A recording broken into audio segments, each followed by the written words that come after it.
Divine Mother, friend, beloved God, Jesus Christ, Babaji Krishna, Lahiri Mahashaya, Swami Shri Yukteswar, beloved Guru, Paramahansa Yogananda Ji, saints of all religions, we humbly bow to you all. Bless us. With the great magnetism of your love and joy. Help it draw us toward thee. Until we realize that we are one. Om. Peace. Amen. So for you regulars, you may know, but we're going to change it a little bit this morning and not do it the typical Sunday service. It's a little bit more formal, and this is our last chance to be together. So we're just going to do a satsang, and we'll each take a couple of readings from our book and read them and then talk a little bit. So as we said, we're going to read. I'll read a couple, but we'll alternate. That way you won't get bored from one person talking.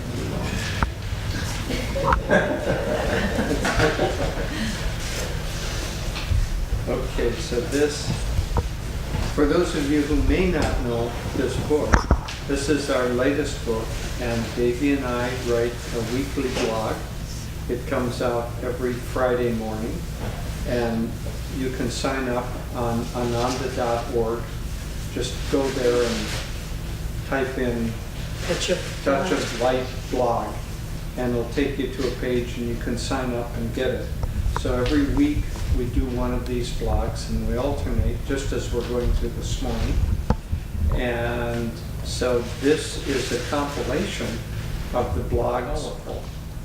Eventually, before we can achieve spiritual freedom, all desires must end and be replaced by the single desire for union with God. So often we're cautioned against being worldly, but don't realize or really understand what that means. It simply means that we seek our happiness in the world rather than within ourselves. The more we depend on something outside ourselves, the more we become entangled and enslaved. That is why wise men warn us to resist the three great temptations of money, sex, and intoxicants. It is not that these things are evil in themselves, but rather they are the lures of Maya and can easily become compulsions or obsessions. Can we break this cycle? Yes, but only by realizing that fulfillment lies not in things, but is a state of mind. Desires ever fed are never dead. Can we simply decide then to be happy all the time? In theory, yes, but in practice, subconscious desires and old habits hold us back. Spiritual freedom comes when we reverse the cycle that takes us outward. Try these steps. 1. Fill the mind with the desire for God. 2. Meditate, do sadhana, and practice His presence as much as possible. 3. As you feel His joy, true happiness, do your best to hold on to that experience. 4. The more we hold on to this ever-new joy, the more we will, as Patanjali tells us, rest in our own true self. In this state, there is no longer any desire, boredom, or suffering. To put it very simply, don't chase after happiness. Be joyful. Enjoy Nayaswamis Jyotish. So, this happiness cycle, as we were saying, governs everything. You know, there are a few thinkers who compared this world to a big game of virtual reality, or to a virtual reality. Elon Musk is one of those people. In the scriptures of India, they talk about it being God's Leela, or God's dream. And those two concepts aren't really very different, are they? They're kind of at least kissing cousins of each other. And so if we think of this world as a virtual reality game that we play, then think about that concept of when we're not playing the game, we're somewhat bored, or we get addicted to playing the game. Very simple games, like many years ago, there was a little game on my computer that was solitaire. And I started playing that game. A lot of people are not. Yeah, you've done it too. So you play that game of solitaire, and as soon as it's done, a little message pops up. Do you want to play again? And you click, and the cards are dealt again. And as you get into the habit of doing that, because there's actual brain reactions, it's like training you in a little obsession. So when you win, there's a little, brain neurons that cause pleasure. And when you lose, those brain neurons don't fire, those chemicals don't fire, but you want them to. So you click, yes, play again. And you do that over and over. I found that I wasn't even having real conversations. Somebody would call on the phone, and I'd be pretending to talk while I'd be playing the game on the computer. And so I ended up going cold turkey. I deleted that game from my computer, and it took 2 or 3 days, and then you look back at that, and you say, why in the world did I do that? But you look back at any of the obsessions. Why in the world did I drink? Once you're out of drinking. We were just driving, and we passed a homeless person, and Narayan rolled down the window and gave him a bottle of water. And then Narayan mentioned that a lot of the homeless problem in LA is caused by drugs. If you're out of drugs, then you look back and say, why? How in the world did I allow myself to get caught in that cycle of drugs? And you might be thinking that thought while you're watching Game of Thrones on television, and you're caught in that addiction. And see, so the world is set up, it's a virtual reality that's set up to be sticky. And that's the way that life keeps getting perpetuated. And so you finish this game, and you leave this body, and immediately the screen pops up. Want to play again?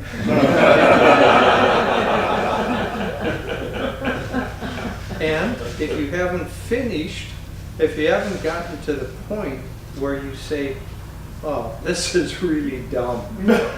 Master called it, you get to the point where reincarnating, because you play basically, the solitaire game, the same 52 cards. They're just shuffled slightly different and presented slightly different. This virtual reality is the same basic desires, just shuffled slightly differently and dealt out slightly differently. Master said that God does that so that we don't catch on too quickly. In fact, he said that Swami asked him if we always incarnate on earth. I think the conversation was a little bit more complex. If everybody reincarnates on earth, how does that ever keep the population of Earth from growing and growing and growing and growing?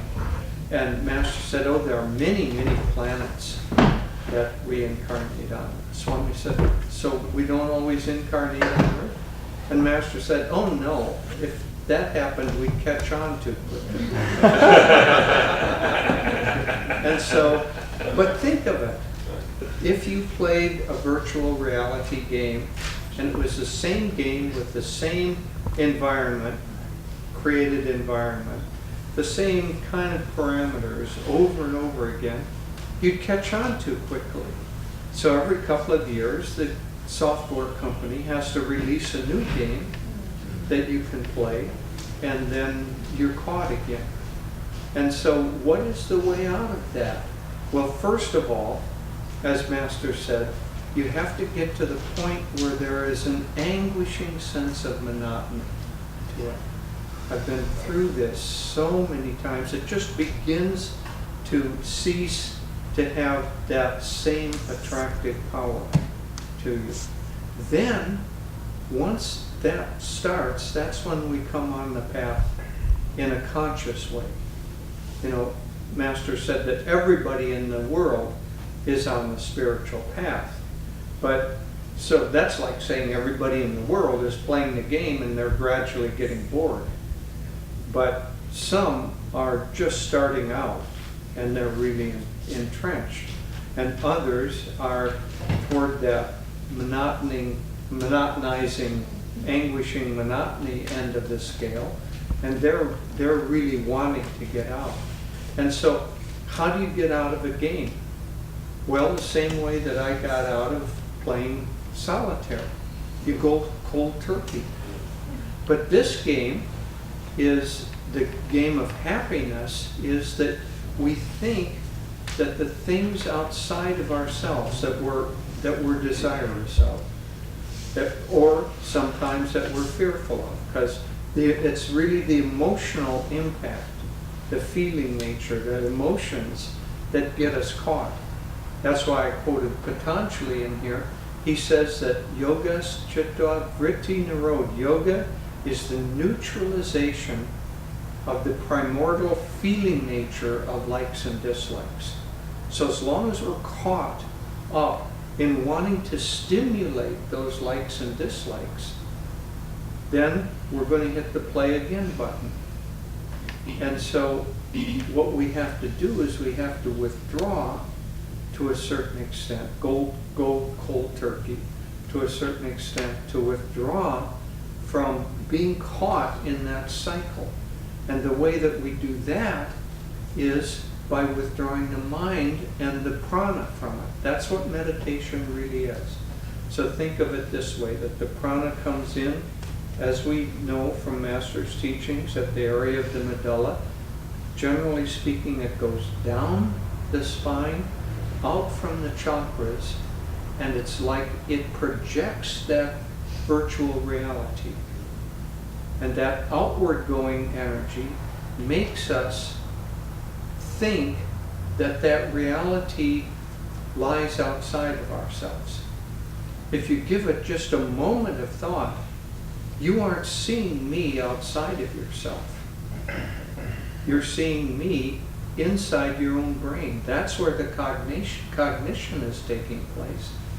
But it's very hard to sit here and realize that, isn't it? It just, God, well, as Swami put it, if God couldn't do a good job in creating temptation, what kind of God would he be? And so he creates a very, very convincing virtual reality. So the way out is to withdraw that prana back in ourselves and withdraw it. The farther down, the lower the chakra is, the more the power of attachment, the power of addiction is. And so the basic lower three chakras are what Master and yoga in general terms, the more worldly chakras. So the lower three deal with security and possessions. That's the base chakra. sex and reproduction and attraction, the second chakra, and power, or in this case, I always wondered why it was wine, women, and gold, because the gold and the women, or sex, money and sex, you see that is closely aligned to the two chakras. But why wine? Then it struck me that intoxicants have to do with making us powerless. If you drink, you can't think. If you take drugs, you can't control. And so the third chakra is about power, but especially the power of self-control. And so those intoxicants remove the self-control from us. And so those lower three chakras are the ones that are really, really sticky. That's what keeps us going over and over and over again, hitting the play again button. And so withdrawing the energy from those, but especially meditation, thinking of God, withdrawing into yourself and realizing that what you're experiencing outside of yourself does not have the power to make you happy. Only your reaction to that experience has that power. And as we begin to really understand that and really live by it, then happiness, that happiness cycle, begins to come under the control of our will and of our volition. And when that happens, we're 90% of the way there. Okay, Devi's turn. Okay. So I also want to mention that if you're interested, this book, we recorded it, so it's available on an MP3, and lots of people like to listen to it. Good way to commute. Yeah. So this, the one I'm going to read, and we'll talk more shortly than this first one. It's called 2 Bowls of Lemons. It's April 16, 2015. And this was an experience that I had that was very instructive. Is there anything I can do to help? I asked as I entered the crowded kitchen at Ananda's meditation retreat. The staff was moving in high gear, busily preparing an elaborate Indian banquet for several hundred guests and residents to be served that day. With a grateful smile, the head cook pointed to a 25-pound box of lemons and said, "All these need to be juiced. Put them in a big bowl and find a hand juicer." There was no electricity at the retreat at that time. "And you can go out on the deck and work there." It was a beautiful summer's day, so I settled myself on the deck at a large table under a tree and began the task at hand. I was happy to help in whatever way I could to prepare for the feast. After a while, one of the guests saw that I was obviously enjoying myself and asked, "Can I juice some lemons too?" "Sure," I replied. "Go to the kitchen and get another big bowl and a hand juicer. We can work together." He quickly returned and we divided the lemons into 2 bowls and he began juicing away in the beautiful sunshine. After about 5 minutes, perhaps wondering why I seemed to be enjoying myself, my new friend said, "I think your lemons are better than mine." I willingly switched bowls so that he could work from mine, although I knew they were all from the same box. Another 5 minutes passed and he said, "I think your juicer is better than mine." Again, I willingly switched, although I could see there wasn't much difference between the two. Another 5 minutes ticked away. Not finding this task very rewarding, the guest suddenly remembered, "Oh, I have something else I need to do." I inwardly laughed to myself as he departed, seeing that he hadn't found the secret of how to make it enjoyable. Was there anything inherently fun in juicing the big bowl of lemons? Not really. Paramahansa Yogananda said, "All conditions are neutral. It's what we think of them that makes them seem good or bad." But I was enjoying myself because I brought enthusiasm, willingness, and joy to the task at hand. Whatever the day holds for you, try to approach it with an eager, positive attitude, and you'll find that life becomes filled with endless opportunities for joy. In his book, Affirmations for Self-Healing, Swami Kriyananda wrote, "Enthusiasm is the spirit of joy, channeled through the power of will. To achieve happiness, one must work with happiness. To achieve divine joy, one must be keenly enthusiastic in everything one does." End quote.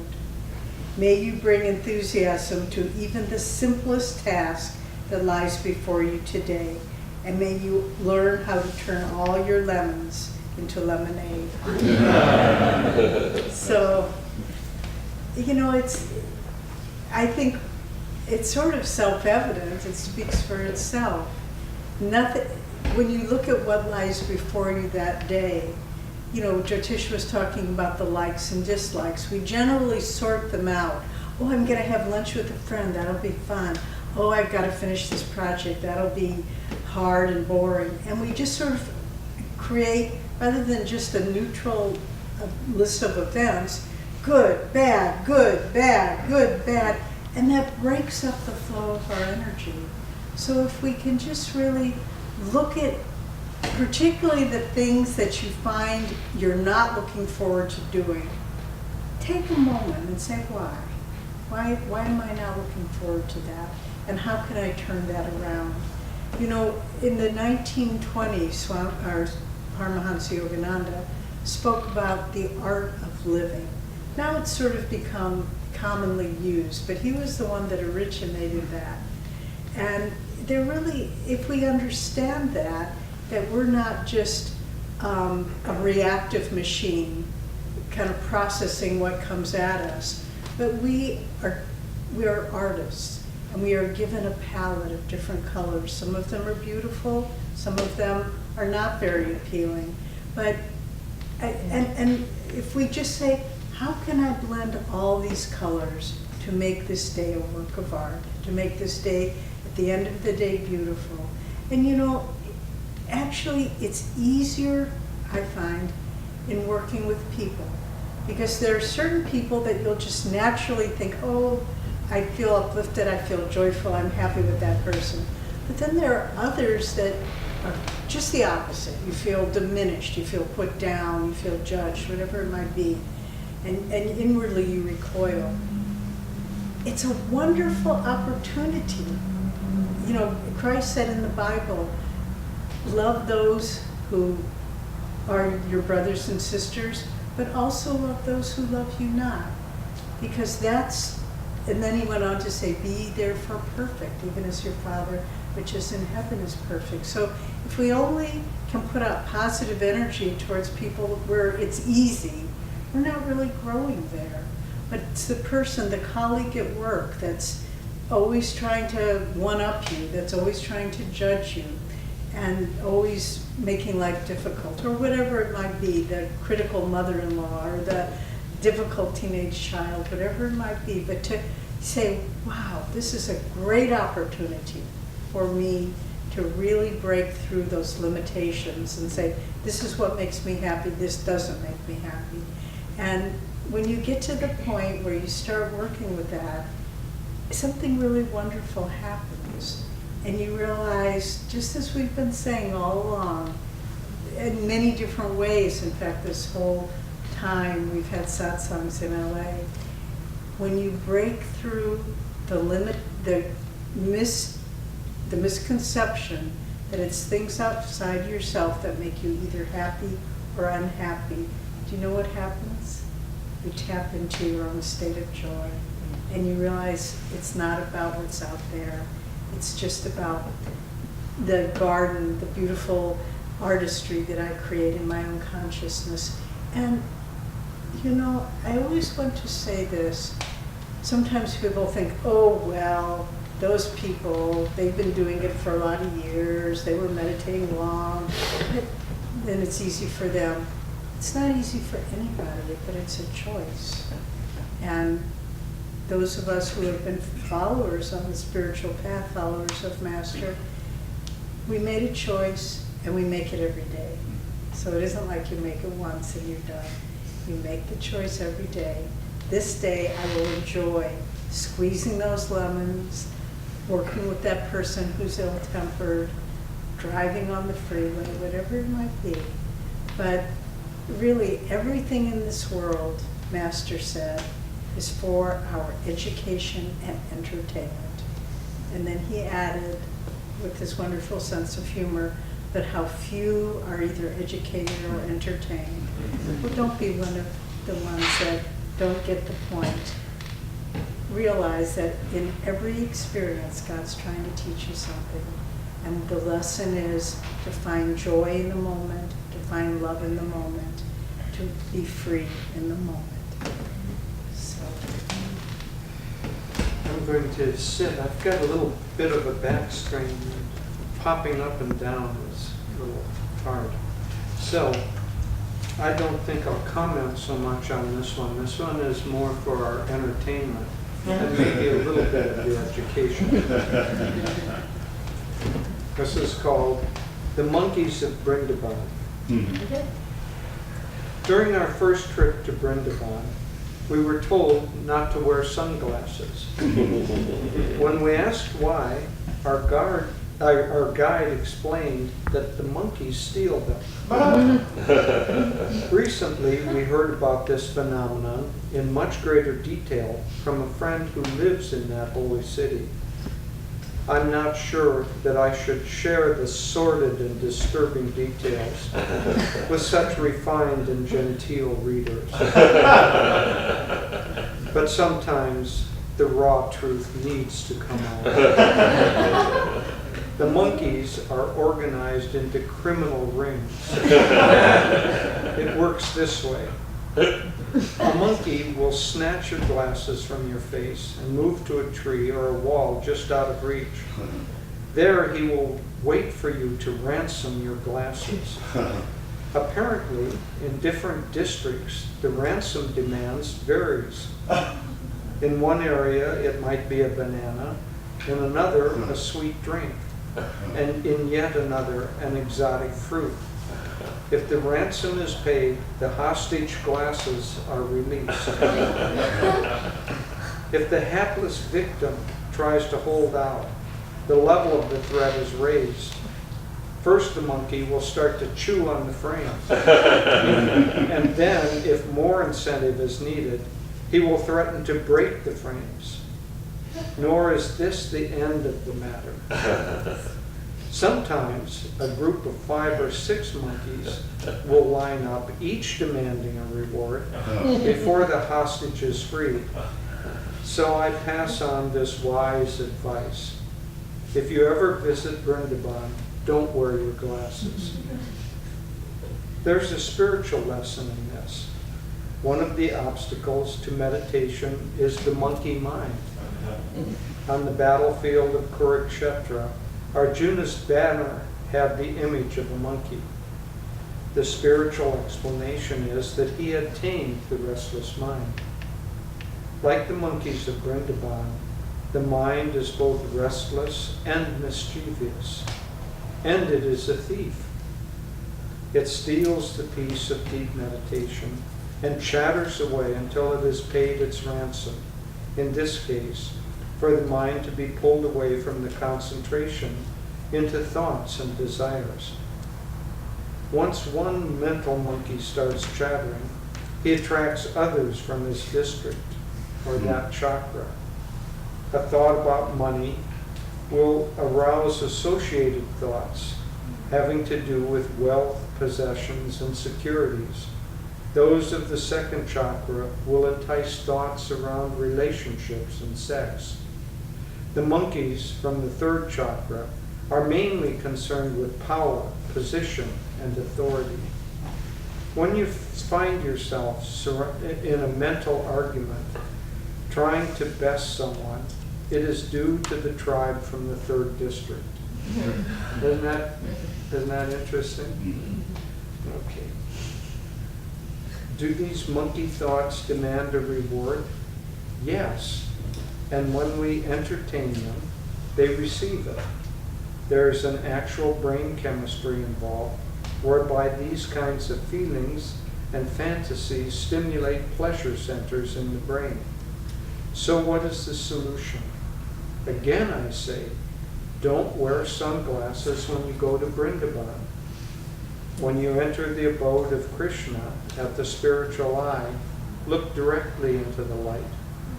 The monkey thoughts can't bother you when you are with him in your inner temple. They will soon go back to their own business and leave you alone with the divine. In the light, Nayaswamis Jyotish. So I think I'll just leave that. I think anything I say will deteriorate. Okay, I'll go on to...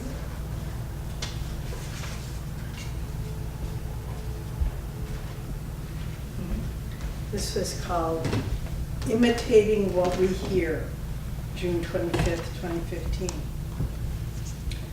The high-pitched whine of the chainsaw startled me, breaking the stillness of the tall, moss-covered cedars and lush green ferns. We'd been visiting the Ananda communities in Oregon and Washington, and now we're enjoying a day on Camano Island off the coast of Seattle. I'd been walking along, absorbed in the forest's peace and quiet, which was accented only by an occasional bird song. Then, as I came to a place where the trees were less dense, I first heard and then saw work crews high up on hoists, limbing up trees to protect power lines. The juxtaposition of the sounds of chainsaws and bird songs reminded me of a fascinating story. Biologists in the Amazon rainforest were studying what impact the destruction of the natural environment was having on animals there. One day out in the field, the biologists heard what sounded like a chainsaw, the revving up of the motor as the saw was turned on, and the different pitches of whines as it cut through the trees. It turned out not to be a chainsaw, but a bird. The superb lyrebird, that's the technical name, which has a tremendous gift of mimicry. Perhaps to show that he was a versatile performer, the lyrebird also did a remarkable imitation of the click of a camera button and the soft whirring of the motor drive. These were sounds that it was hearing in its disappearing natural environment and was duplicating them with astonishing accuracy. All life imitates what it hears, whether it's beautiful and uplifting or destructive and dissonant. When people express attitudes of hatred, racism, or religious bigotry, someone hears them. Perhaps it is a child who hears and imitates them mindlessly as the bird mimicking the chainsaw. Gradually, hatred and intolerance become hardwired into the child's mind, and, as in the rainforest, the natural environment of the soul qualities are destroyed. As followers of the teachings of Paramahansa Yogananda, we need to sing his song of universal love and brotherhood so loudly that all can hear. Perhaps others too will join us in expressing his divine harmony until people everywhere awaken from their dark dreams of hatred. Here is one of my favorite poems of Yoganandaji, and I mentioned this when we were in Thousand Oaks. In November, Ananda received an award at the United Nations. We actually read this prayer of Masters there in the chapel at the United Nations. So these words of Master were read there. Prayer for a united world. Let us pray in our hearts to establish a league of souls and a united world. Though we may seem divided by race, creed, color, class, and political prejudices, still, as children of one God, we are able in our souls to feel brotherhood and world unity. In our hearts, we can all learn to be free from hate and selfishness. Let us pray for harmony among the nations, that they march hand in hand through the gate of a fair new civilization. with a song of divine friendship, Nayaswamis. The prayer is actually a little bit longer, but we condensed it for this one. So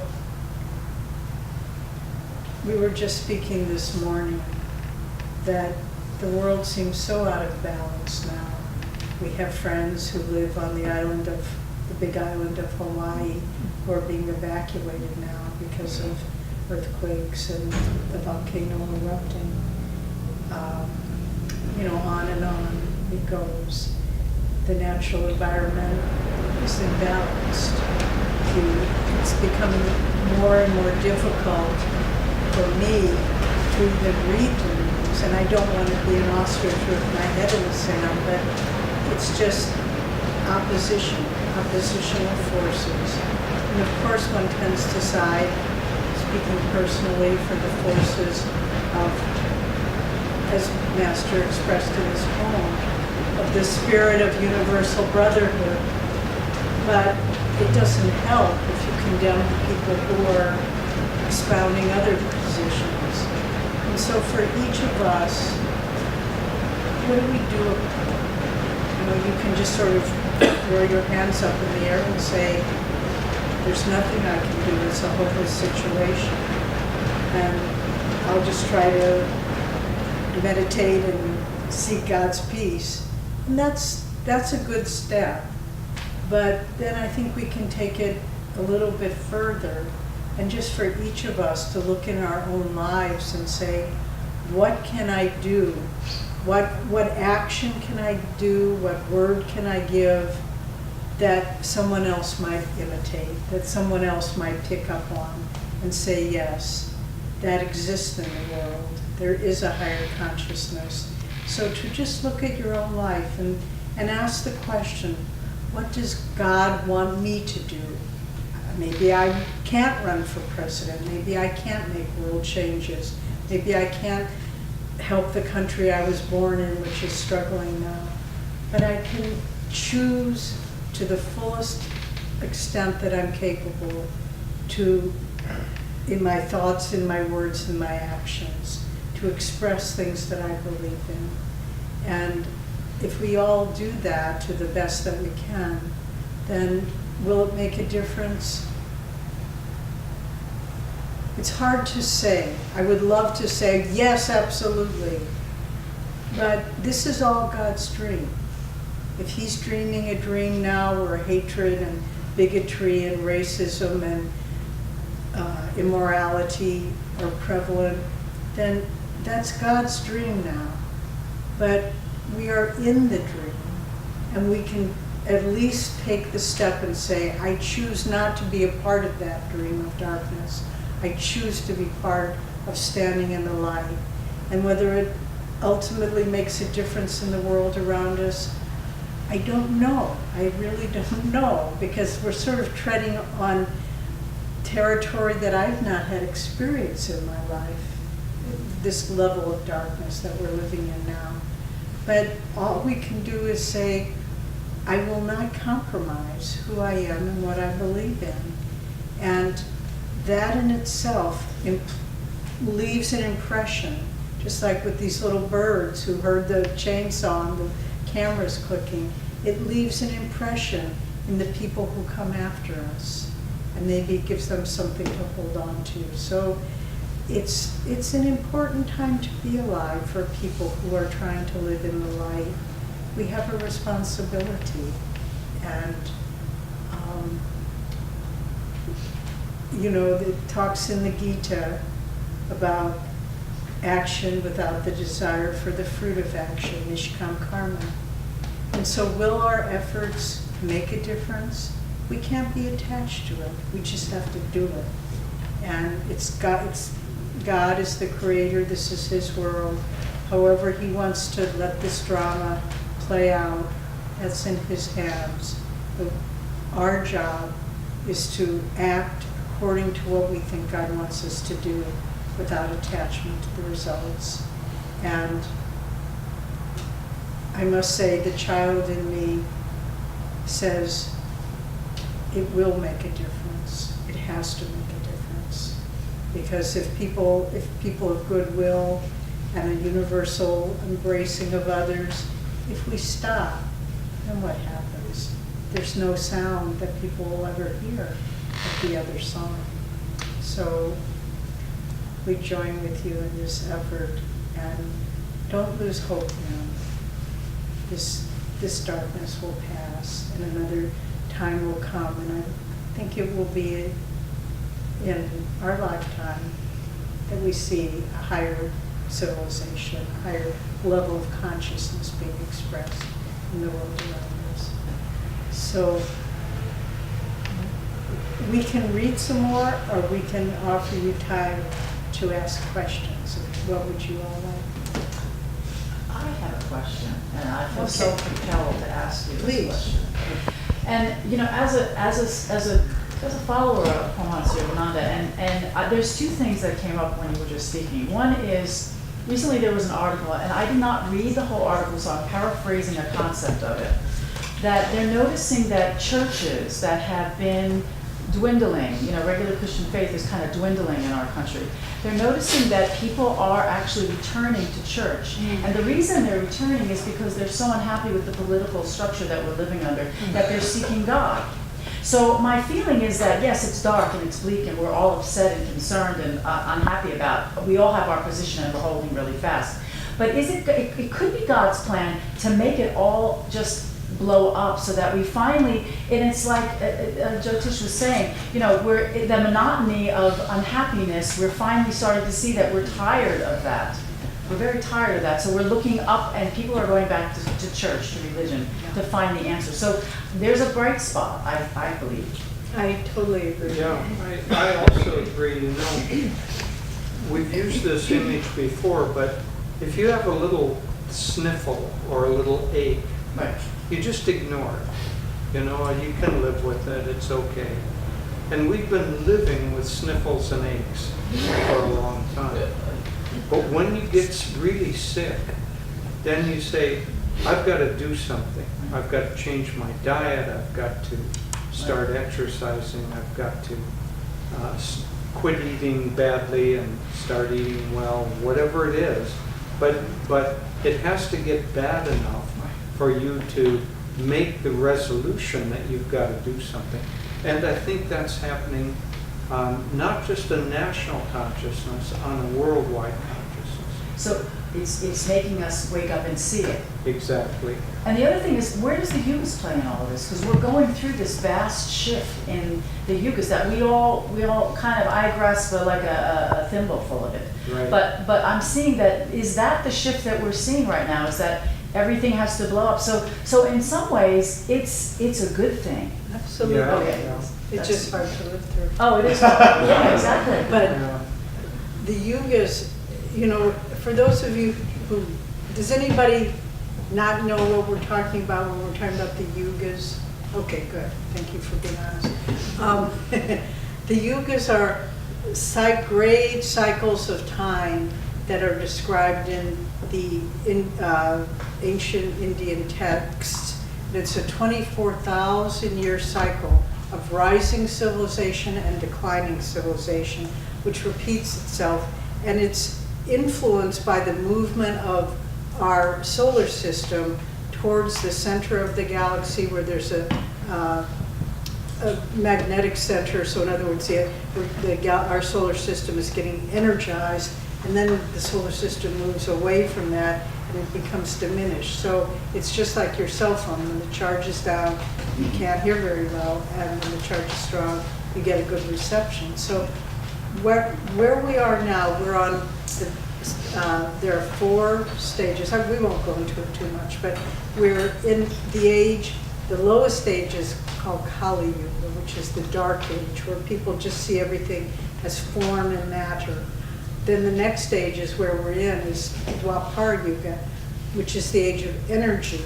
But Dwapara Yuga, when you really read more carefully, it's a very turbulent time.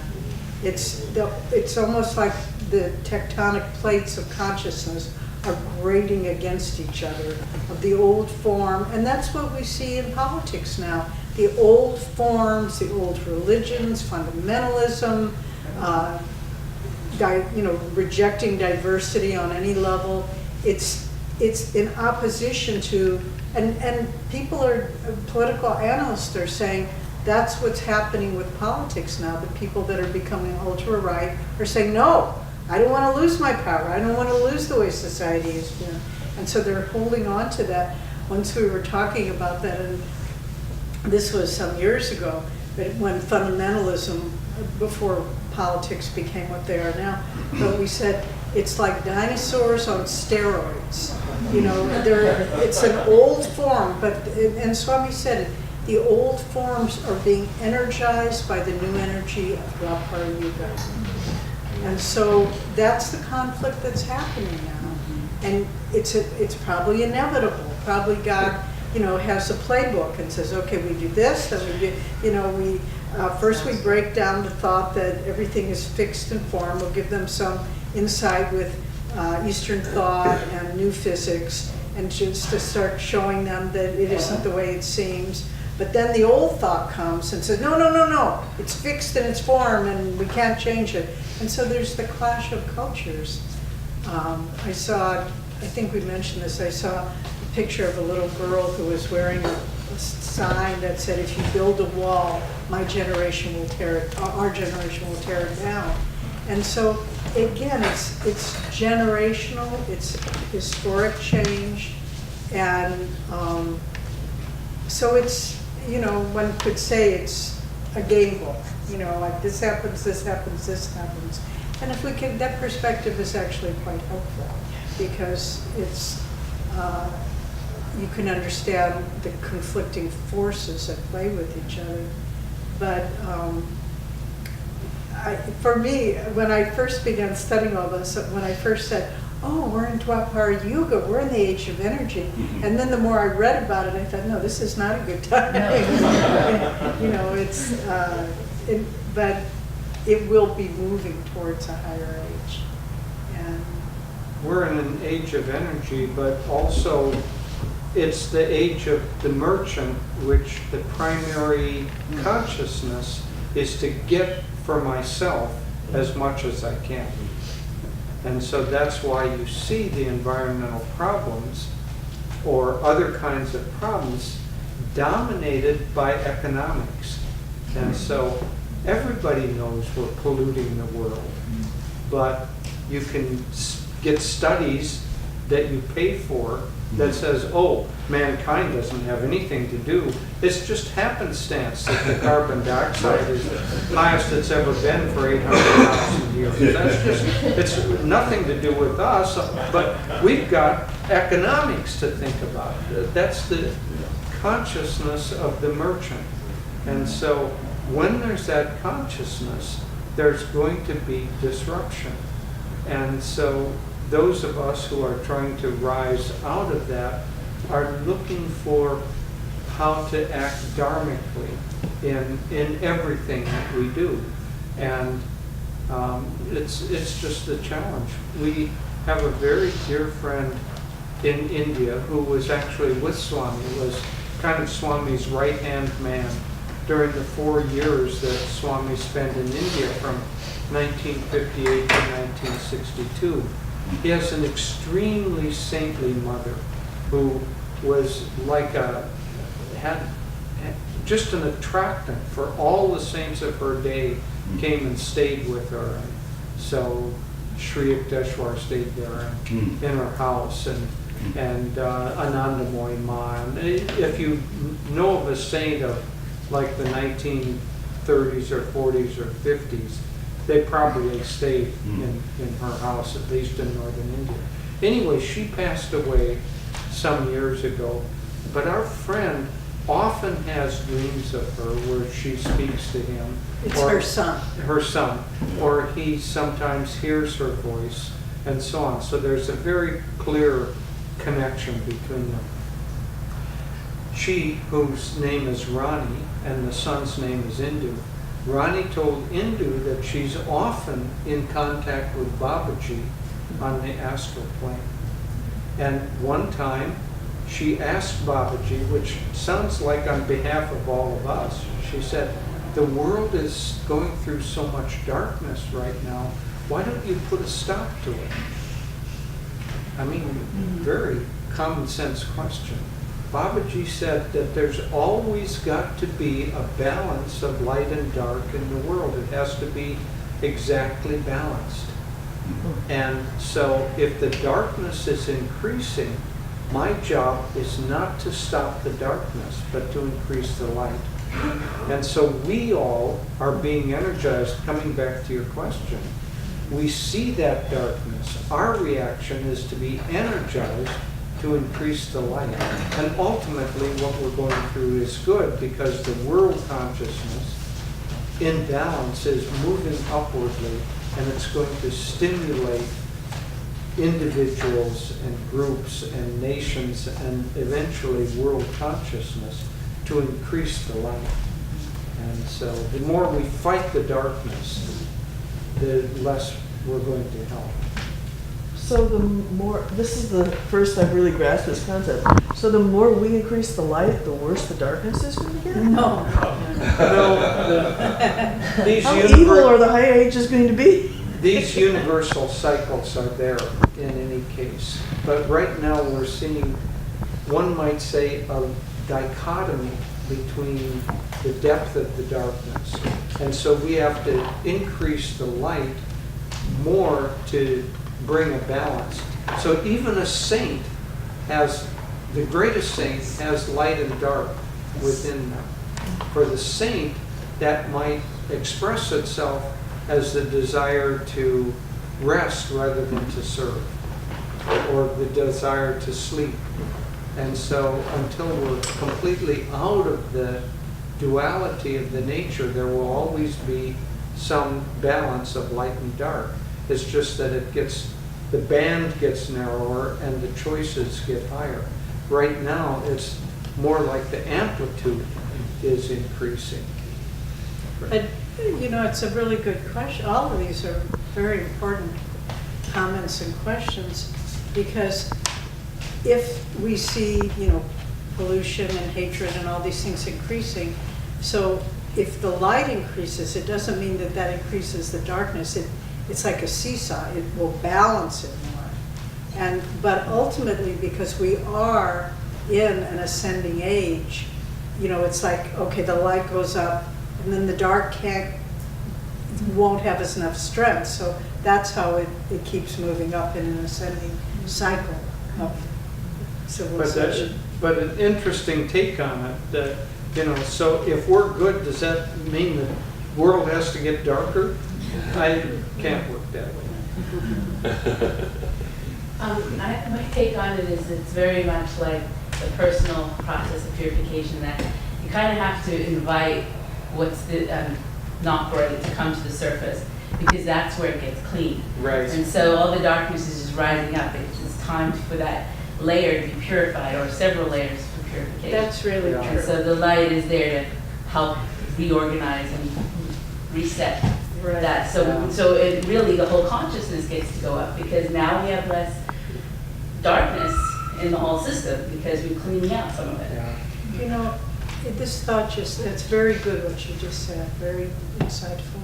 It just struck me, part of the influence of darkness now is to make us feel very separate from each other. Mm-hmm. Those people think this way and I think that way, and, you know, and what the spiritual masters try to tell us is you're all one. And so that's, if we're changing and transforming and purifying ourselves, we're helping people too, because they're part of us too. And the most corrupt politician is a part of us. And by hating him, we're just feeding that negativity in him. And see, Go on. well, we wouldn't be able to elect them if they weren't part of us. Exactly. Right. So they represent us, and that's, I think, the very hard to know that this is our representation. Exactly. Okay, so you can hate him, Right. and you can think of him or her as being less than, but the truth is, they are us, and Yeah. we are them, and we are all one, right? We are all Oh my God. Right. Yeah. But it's very valuable. It's valuable to get these things stated loudly enough so that they come to the surface. So if there's racial prejudice, but that's kept quiet. And let's talk about our own consciousness now. If we have remnants of racial prejudice within ourselves, but that's kept kind of suppressed, we don't deal with it. But if it comes to the surface, then we have to say, I don't like that in myself. I've got to get rid of that consciousness. Expand that to the national level and let prejudice rise to the surface enough so that the nation says, we don't like this. We've got to do something about it. We've got to wipe that out. And, you know, it doesn't happen either individually or nationally in an instant. But nonetheless, the beginning of the healing process is to realize that you've got a problem. And, you know, Yogananda and the Arlani Gurus came to the world at this time. These are great avatars who knew exactly what this, you know, stage of Dwapara was going to be like. And they came to show people who already had developed a certain level of anguishing monotony, to give us tools to be extensions of them. Because yes, we are one with that politician, but we're also one with Yogananda. That's right. And that's where you have to, you know, one can pull you down, one can pull you up. And so it's like we form a chain and we hold on to Master, but we don't say, I'm not touching you. We say, I hold on to you too. And we draw the whole cycle towards the light. It's duality in its best form. Yeah, sir. I think one of the emphases that Ananda community has that came from Master is the issue of communities, the World Brotherhood communities. I was involved with SRS since I was 10 years old, so it was a long time. But I never heard this until I came in touch with Ananda, and that's been a very powerful thing for me to be involved with this community of Yoganandaji's. But I also am aware that he made comments that not only was the idea of community was so that we learn to live in brotherhood and support one another spiritually, but it was a response to a crisis time and a climactic time. So on the same theme of kind of what we're talking about, I have been aware that Master made comments saying there's tremendous things coming, and one of the responses to that is to live in community. I guess my question is, did either Master or Swami ever put a timeline on that? On what? On what On the this- disasters? Yeah, because if we're forming these communities, what kind of time do we have in order to meet that challenge? You know, that's a really difficult question, and one that I've struggled with a lot. Because if you read Master, he gave talks, let's say in 1951, where he was urging people to start communities, saying, you don't know what's coming. You don't see there's going to be unemployment, there's going to be world problems, there's going to be hunger. You need to get together. Probably not a single person that he spoke to is still alive. So who was he speaking to? He was probably speaking to those in the astral world who he was calling to incarnate in order to form those. So I say that because otherwise it gets confusing. It sounds like Master maybe didn't know what the timing was. And for myself, I don't believe that. I think he did. He was in cosmic consciousness. But I think the human mind and the human time cycle wants to interpret his words in a certain way. But he quite strongly talked about the real importance of forming communities. And this group that sits here is a kind of a community. we'll move toward a more complete community. But just as Devi said, people can get together, and everybody gets together in communities, and they can make the sound of a chainsaw, or they can make the sound of racial hatred, or they can make the sound of violence. And the mimics that are on the edge of that circle begin to pick up on that. Or we can gather together and make the sound of singing to God, of meditation, of tolerance, all of those, and we have our influence too. But the timing, Master and Swami both felt that we were headed toward very difficult times, but the timing gets wiggly. But one thing I did want to comment, and this is my perception, I may be wrong. Yes, communities was a response to upcoming challenges, but it was more than that, because Master said world brotherhood colonies would be the social pattern of the new age. That we're living in a time where the value of the individual is being diminished.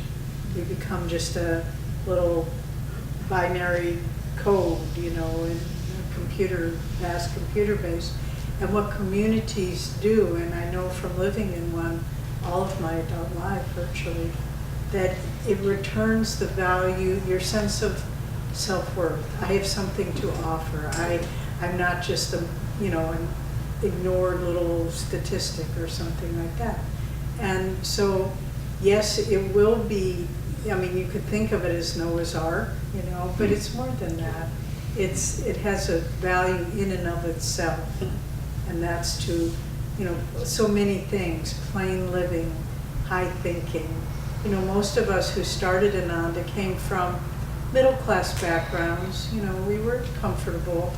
And yet God just took it. People often ask, how did you come to Ananda? Why did you choose? And to be perfectly honest, I didn't choose. God just took me by the scruff of the neck like a little puppy, and he put me down there. And I lived in an unheated teepee. I never even camped in a tent before. I did in Girl Scout camp. Okay. But as a way of life. And yet, there we were, and there we are throughout the world, creating these communities because there's something of great value in the experience of living in them. So I did want to add that to your comment. There's a wind that's blowing, and I think that wind is going to get stronger, of dehumanizing the world. You look at telephones, and so many things are breaking apart the connections between people. And that wind is blowing right now. Community reverses that. You come back, you begin to instead of having impersonal relationships, you get networked together with people that you deeply care about, and you know their story. And you can't be indifferent or lonely, but it begins to rehumanize experience. And I think that wind of dehumanization is going to get stronger and stronger for some time. We look at things like, it's terrible, there might be economic pressures and so on. There are a lot of studies that say in another 40 years, not a single job will remain that artificial intelligence and robots can't do better than humans.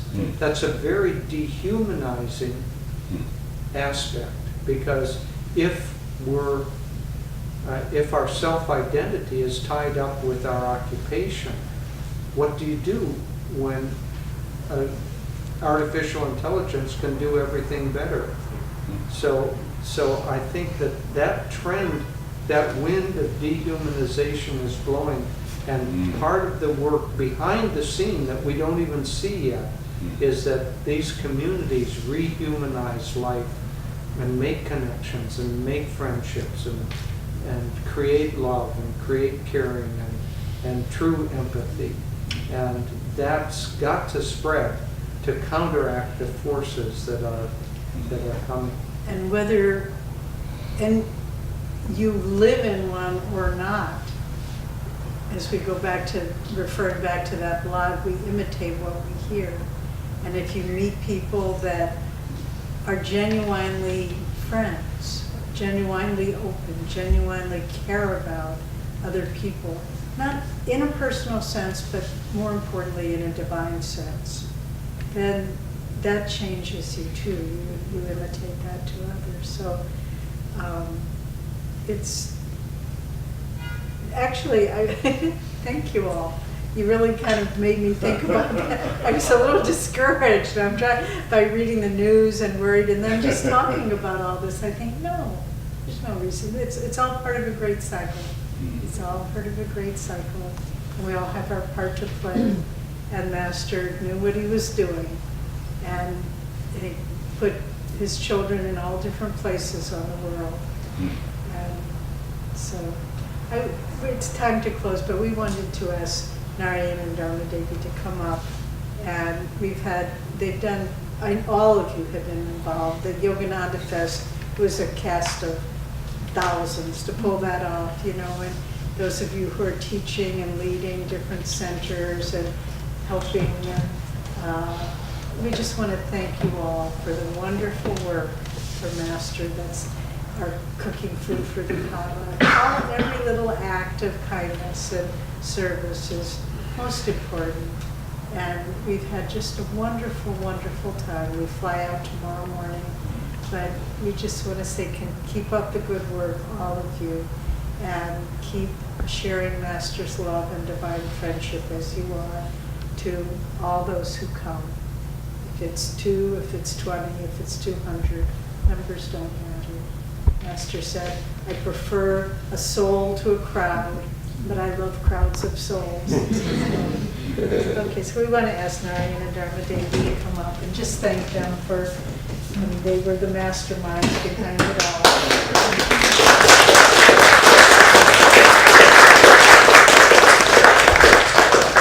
We want to, what's on rubber, your glue, but it's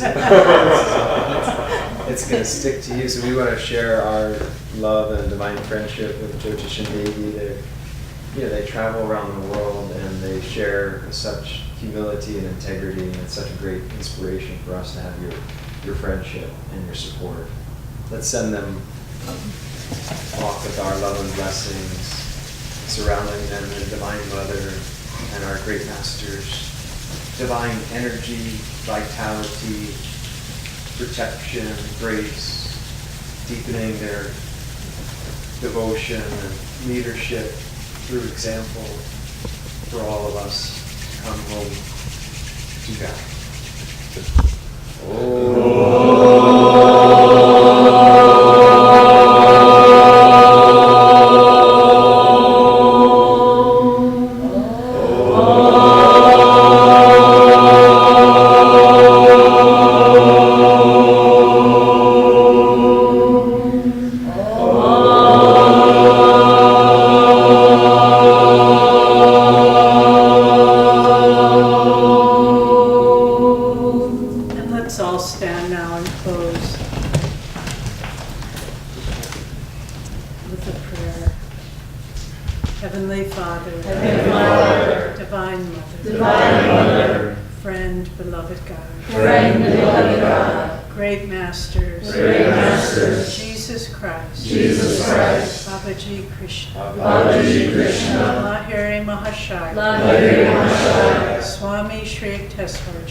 Bless us, and bless our world, with harmony, understanding, peace, and acceptance.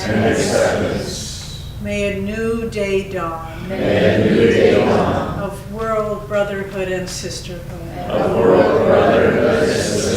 where all are joined, as children of our one Father, Mother, God. As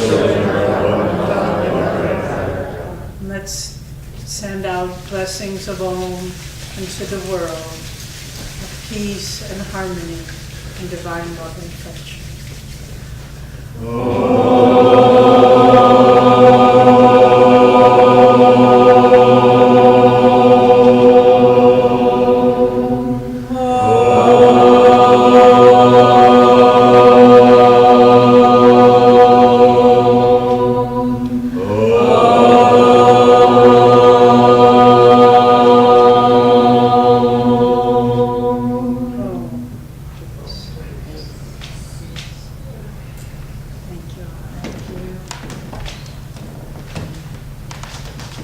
So there is some food. You're welcome to stay and enjoy the community. Let's bless our food together. Receive, Lord, in thy life the food we eat, for it is thine. Infuse it with thy love, thy energy, thy life divine. Receive, Lord, in thy life the food we eat, for it is thine. Infuse it with thy love, thy energy, thy life divine.